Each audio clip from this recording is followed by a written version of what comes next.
आप सभी का फिर से एक बार स्वागत है मेरा YouTube चैनल अभ्यास.com पर। आइए आज समझते हैं नवीं कक्षा का पहला अध्याय पहला का संख्या पत्ती। इसके परिचय के बारे में ये क्या होता है इसको समझेंगे और इसके बाद इसका हम लोग प्रश्न को करेंगे। तो पहला जो चैप्टर है अध्याय 1 संख्या पत्ती। तो सबसे पहले ये जानना जरूरी है कि संख्या कहते किसको है, आखिर संख्या है क्या, संख्या कहते किसको है। तो संख्या कह सकते हैं कि गणितीय अक्षरों को दिखाने के लिए या लिखने के लिए कुछ चिन्ह अपनाए गए हैं जिनको हम क्या कहते हैं, संख्या। जैसे 0 1 2 3 4 ये क्या है, एक तरह का सिंबल है, ठीक है, इसी को हम क्या कहते हैं, ये संख्या है। तो संख्या को मुख्यतः हम दो भाग में बांट सकते हैं। संख्या या संख्या कितने प्रकार का होता है, तो हम कह सकते हैं कि संख्या दो प्रकार का होता है। कौन कौन सा होता है प्रकार, तो पहला जो प्रकार होता है यह होता है वास्तविक संख्या। पहला हो गया आपका वास्तविक संख्या, वास्तविक संख्या।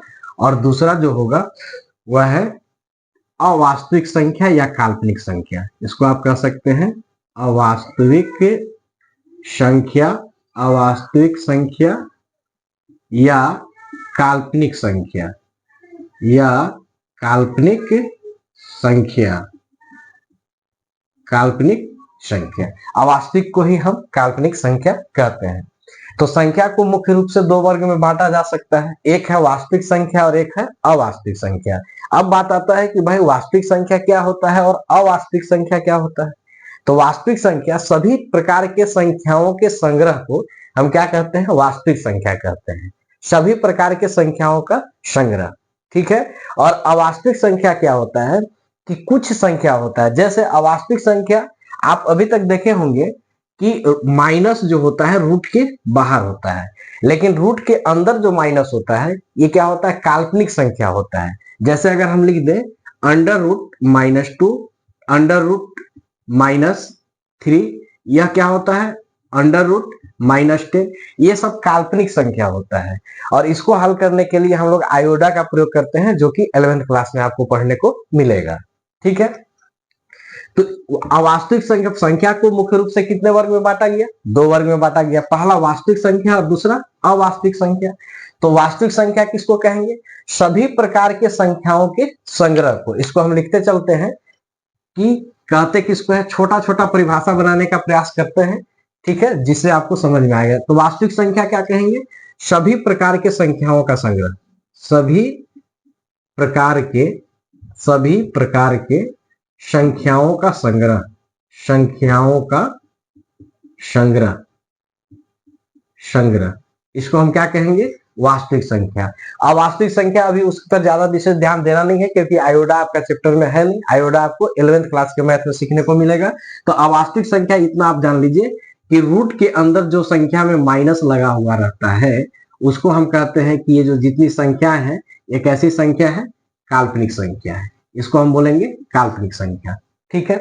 वास्तविक संख्या में आपका 0 भी आ सकता है, 1 भी आएगा, 2 भी आएगा, माइनस में लगा हुआ संख्या भी आएगा, दशमलव में लगा हुआ संख्या भी आएगा, बट्टा में भी रहेगा। मतलब सभी प्रकार के संख्याओं के संग्रह को हम कहते हैं कि ये वास्तविक संख्या है, ठीक है। तो अब वास्तविक संख्या को कितने वर्ग में बांटा गया है, तो वास्तविक संख्या को मुख्य रूप से दो वर्ग में बांटा गया है। कितने वर्ग में बांटा गया है, तो दो वर्ग में बांटा गया है। ये कौन कौन सा है, तो पहला है परिमेय संख्या, पहला है आपका परिमेय संख्या, और दूसरा है अपरिमेय संख्या, दूसरा है अपरिमेय संख्या, अपरिमेय संख्या, ठीक है। वास्तविक संख्या को कितने वर्ग में बांटा गया है, तो दो वर्ग में बांटा गया है। पहला है परिमेय संख्या और दूसरा है अपरिमेय संख्या। अब परिमेय संख्या किसको कहेंगे, तो वह संख्या जिसे p/q के रूप में हम व्यक्त कर सकते हैं, जहां q 0 के बराबर न हो, उसको हम कहेंगे कि यह परिमेय संख्या है। और अपरिमेय संख्या किसको कहते हैं, तो वह संख्या जिसे हम p/q के रूप में व्यक्त नहीं कर सकते हैं, उसको हम कहेंगे कि वह अपरिमेय संख्या है। तो छोटा सा परिभाषा यहां लिख देते हैं, जिसे p/q के रूप में व्यक्त किया जा सके, व्यक्त किया जा सके, व्यक्त किया जा सके जहां Q बराबर नहीं हो 0 का। तो इसको हम कहेंगे कि कौन सा संख्या है? परिमेय संख्या। अपरिमेय संख्या किसको कहेंगे? जिसे P बाई Q के रूप में, P बाई Q के रूप में व्यक्त नहीं किया जा सकता है, व्यक्त नहीं किया जा सके, नहीं किया जा सकता है, नहीं किया जा सकता है, उसको हम क्या कहेंगे? वो कौन सा संख्या है? अपरिमेय संख्या। जैसे परिमेय संख्या में हम लिख सकते हैं, जैसे 6/8 परिमेय संख्या है, 1/3 परिमेय संख्या है ना, 0/4 परिमेय संख्या है। लेकिन यही 4/0 होगा वो परिमेय संख्या नहीं होगा। क्यों? क्योंकि शर्त है कि जो नीचे वाला Q है, जो हर है, वो 0 के बराबर न हो। तो इसको कहेंगे परिमेय संख्या। अपरिमेय संख्या जिस संख्या का रूट न निकले, जैसे √3 ना, √6, इसका जब रूट निकालेंगे तो कैसा आएगा? पॉइंट में आएगा, दशमलव में आएगा। या वैसी संख्या जिसका दशमलव प्रसार अशांत हो, कैसा हो? अशांत हो, तो उसको भी हम अपरिमेय संख्या के रूप में ही मानते हैं, उसको भी कहते हैं कि ये अपरिमेय संख्या है। ठीक है। परिमेय संख्या जिसे P बाई Q के रूप में लिखा जा सके, जहां Q बराबर 0 न हो, उसको हम कहेंगे कि परिमेय संख्या है। और अपरिमेय संख्या होता है जिसे हम P बाई Q के रूप में व्यक्त नहीं कर सकते हैं। तो ऐसा कौन सा संख्या होता है? तो जिस संख्या का पूर्ण रूप से वर्गमूल नहीं निकलता है, उस सब क्या होते हैं? अपरिमेय संख्या होता है। क्लियर है? अब ये जो परिमेय संख्या है, ये जो आपको दिख रहा है कि ये परिमेय संख्या, अब इस परिमेय संख्या के अंतर्गत कौन कौन से संख्या आते हैं, अब इसको समझने का हम लोग प्रयास करेंगे। तो परिमेय संख्या के बाद अब आइए पूर्णांक संख्या। पूर्णांक संख्या, तो पूर्णांक संख्या किसको कहेंगे? तो पूर्णांक संख्या होता है वह संख्या जिसमें ऋणात्मक और धनात्मक, शून्य सहित ऋणात्मक और धनात्मक संख्या आती है, उसको हम कहते हैं कि वो पूर्णांक संख्या है। जिसमें शून्य भी शामिल रहेगा, सभी धन पूर्णांक संख्या भी शामिल रहेगा और सब ऋणात्मक संख्या भी शामिल रहेगा, तो उसी को हम कहते हैं पूर्णांक। तो इसका परिभाषा हम कैसे लिखेंगे? तो लिख सकते हैं कि शून्य सहित धनात्मक तथा ऋणात्मक, धनात्मक मतलब प्लस, तथा ऋणात्मक, धनात्मक तथा ऋणात्मक मतलब माइनस संख्या। ठीक है। पूर्णांक संख्या किसको कहेंगे? तो शून्य सहित धनात्मक तथा ऋणात्मक संख्या को क्या कहेंगे? पूर्णांक संख्या कहेंगे। जैसे 0, 1, 2, 3 डॉट डॉट अनंत तक, इधर आइएगा -1, -2, -3 डॉट डॉट अनंत तक, तो इसको क्या कहेंगे? ये कौन सी संख्या है? पूर्णांक संख्या। ठीक है। कौन संख्या है? पूर्णांक संख्या, जिसमें शून्य भी रहेगा, धनात्मक संख्या भी रहेगा और ऋणात्मक संख्या भी रहेगा। ठीक। अगला जो है पूर्णांक संख्या के बाद और कौन है? प्राकृत संख्या। उसके बाद आइए समझते हैं प्राकृत संख्या। प्राकृत संख्या, तो प्राकृत संख्या किसको कहते हैं? तो प्राकृत संख्या होता है गिनती की सभी संख्या को प्राकृत संख्या कहते हैं। गिनती की सभी संख्या, गिनती की सभी संख्या को, गिनती की सभी संख्या को क्या कहेंगे? प्राकृत संख्या कहते हैं। जैसे गिनती की सभी संख्या मतलब जैसे 1, 2, 3, 4, 5, 6 अनंत तक चला जाएगा, तो इसको हम कहते हैं कि ये कौन सा संख्या है? प्राकृत संख्या है। ठीक है। उसके बाद प्राकृत संख्या के बाद फिर पूर्ण संख्या। उसके बाद जानना है पूर्ण संख्या किसको कहते हैं? पूर्ण संख्या, तो पूर्ण संख्या कहते हैं शून्य सहित गिनती की सभी संख्या।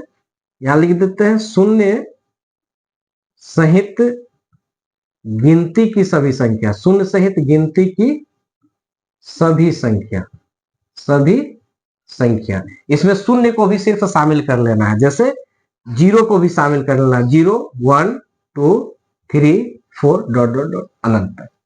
समझ में आ रहा है? तो संख्या मुख्य रूप से, संख्या किसको कहते हैं? तो गणितीय अक्षर को या गणितीय अंक को लिखने के लिए कुछ चिन्ह को अपनाए गए हैं, जिसको हम क्या कहते हैं? संख्या। इसका अगर परिभाषा लिखना चाहे तो लिख सकते हैं गणितीय अंक को, गणितीय अंक को लिखने के लिए, गणितीय अंक को लिखने के लिए जिस चिन्ह चिन्ह का प्रयोग करते हैं या जिस चिन्ह का उपयोग करते हैं, प्रयोग करते हैं, उसको हम क्या कहते हैं, क्या है ये, तो इसी को कहते हैं कि ये क्या है, संख्या है। ठीक है, संख्या को कितने वर्ग में बांटा गया है, तो संख्या को दो वर्ग में बांटा गया है। पहला वास्तविक संख्या और दूसरा अवास्तविक संख्या। वास्तविक संख्या सभी प्रकार के संख्याओं के संग्रह को हम क्या कहेंगे, वास्तविक संख्या। अब सभी प्रकार के संख्या का संग्रह का मतलब आप देख पा रहे होंगे कि वास्तविक संख्या के अंतर्गत परिमेय, अपरिमेय, पूर्णांक, प्राकृत और पूर्ण सभी संख्या आ गए। तो इन्हीं संख्याओं के संग्रह को हम क्या कहते हैं, वास्तविक संख्या कहते हैं। ठीक है, अब वास्तविक संख्या को दो भाग में बांटा गया, एक है परिमेय संख्या और दूसरा अपरिमेय। परिमेय जिसे हम p बटा q के रूप में व्यक्त कर सकते हैं, परिमेय संख्या, और जिसे हम p बटा q के रूप में व्यक्त नहीं कर सकते हैं, वो क्या हो गया, अपरिमेय संख्या। ठीक है, उसके बाद आता है पूर्णांक। शून्य सहित ऋणात्मक और धनात्मक संख्या को हम कहते हैं कौन सा संख्या है, पूर्णांक संख्या है। उसके बाद आता है प्राकृत संख्या। प्राकृत संख्या किसको कहते हैं, तो प्राकृत संख्या गिनती की सभी संख्या को प्राकृत संख्या कहते हैं। उसके बाद है पूर्ण संख्या। तो प्राकृत संख्या में शून्य को शामिल कर दीजिए तो कौन सा संख्या हो जाएगा, पूर्ण संख्या हो जाएगा। ठीक है, तो इस तरह से संख्या का प्रकार आपने पढ़ा होगा सबसे पहले, पूर्ण, प्राकृत, पूर्णांक, परिमेय, अपरिमेय, उसके बाद वास्तविक। ठीक है, लेकिन इसी को हम उल्टा करके बता रहे हैं कि संख्या कितने वर्ग में बांटा गया, दो वर्ग में बांटा गया। ठीक है, वास्तविक, अवास्तविक। वास्तविक को कितने वर्ग में बांटा गया, दो वर्ग में, परिमेय, अपरिमेय। और जो वास्तविक संख्या है इसी के अंतर्गत परिमेय, अपरिमेय, पूर्णांक, प्राकृत और पूर्ण सभी संख्या आता है। और इन्हीं सभी संख्याओं के संग्रह को हम क्या कहते हैं, वास्तविक संख्या कहते हैं। अब इसी के अंतर्गत जैसे पूछता है सम संख्या किसको कहते हैं, विषम संख्या किसको कहते हैं, भाज्य संख्या क्या होता है, अभाज्य संख्या क्या होता है, तो आइए इसको भी जान लेते हैं। सम संख्या, सम संख्या, तो सम संख्या किसको कहते हैं, जो दो से पूर्ण रूप से विभाज्य हो, जो दो से विभाज्य हो, जो दो से क्या हो, विभाज्य हो, दो से विभाज्य हो, उसको हम क्या कहेंगे, सम संख्या। जैसे 2, 4, 6, 8, 10 ... ठीक है, दूसरा है विषम संख्या किसको कहते हैं, विषम संख्या, विषम संख्या। तो विषम संख्या कहते हैं कि जो दो से विभाज्य नहीं हो, जो दो से विभाज्य नहीं हो, उसको हम क्या कहेंगे, तो उसको कहेंगे कि यह विषम संख्या है। जैसे 1, 3, 5, 7, 9, ये सब क्या है, विषम संख्या। ठीक, अब ज्यादा कंफ्यूजन क्या होता है भाज्य और अभाज्य संख्या में। भाज्य संख्या किसको कहते हैं, भाज्य, भाज्य संख्या। तो भाज्य संख्या होता है कि वह संख्या जिसमें एक और स्वयं के अलावा किसी भी संख्या से भाग लगे, या इसको ऐसे भी बोल सकते हैं कि वह संख्या जिसका गुणनखंड एक और स्वयं के अतिरिक्त कुछ और मिल जाता है, तो उसको हम कहते हैं कि भाज्य संख्या है। जिसमें, इसको लिख सकते हैं कि जिसमें एक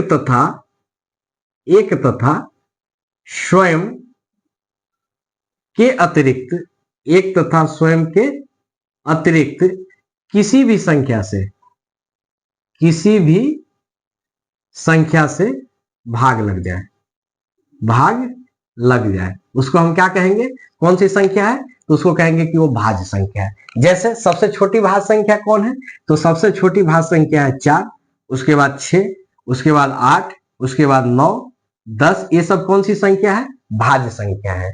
और अभाज्य संख्या क्या होता है, अभाज्य संख्या, तो अभाज्य संख्या होता है कि वह संख्या जिसमें केवल एक और स्वयं से भाग लगे, एक और स्वयं से भाग लगे, एक और स्वयं से भाग लगे, उसको हम कहते हैं कौन सा संख्या, अभाज्य। तो अभाज्य, सबसे छोटी अभाज्य संख्या कौन है, 2, उसके बाद 3, 5, 7, 9 नहीं है, 11, ऐसे ... तो कंफ्यूज नहीं होना है सम, विषम, भाज्य और अभाज्य में। मूल रूप से इस चैप्टर में संख्या पद्धति में आपको यह क्लियर होना चाहिए कि वास्तविक संख्या क्या है, परिमेय संख्या क्या है, पूर्णांक संख्या क्या है, प्राकृत संख्या क्या है, पूर्ण संख्या क्या है। अब यदि आप नीचे से देखेंगे तो यहां से बहुत सारे प्रश्न एक्सरसाइज 1 में दिया हुआ है कि क्या सभी पूर्ण संख्या प्राकृत संख्या हो सकते हैं, तो नहीं, क्योंकि सभी पूर्ण संख्या प्राकृत संख्या इसलिए नहीं हो सकते हैं कि सभी प्राकृत संख्या जो होता है, प्राकृत संख्या 1 से शुरू है और पूर्ण संख्या 0 से शुरू है। तो पूर्ण प्राकृत संख्या में पूर्ण संख्या नहीं है, लेकिन पूर्ण संख्या में प्राकृत संख्या है। तो इसके हिसाब से हमने इसको सजाया है कि वास्तविक संख्या में सभी संख्या आ जाएंगे। अच्छा, परिमेय संख्या में पूर्णांक, प्राकृत और पूर्ण तीनों आ जाएगा। पूर्णांक संख्या में प्राकृत पूर्ण दोनों आ जाएगा। प्राकृत संख्या में पूर्ण संख्या नहीं आएगा और पूर्ण संख्या में प्राकृत संख्या आ जाएगा। तो अब अगले वीडियो में हम प्रश्नावली 1.1 को करेंगे। उम्मीद करते हैं कि आपको यह संख्या पत्ती अच्छे से समझ में आया होगा। फिर मिलते हैं अगले वीडियो में, तब तक के लिए धन्यवाद।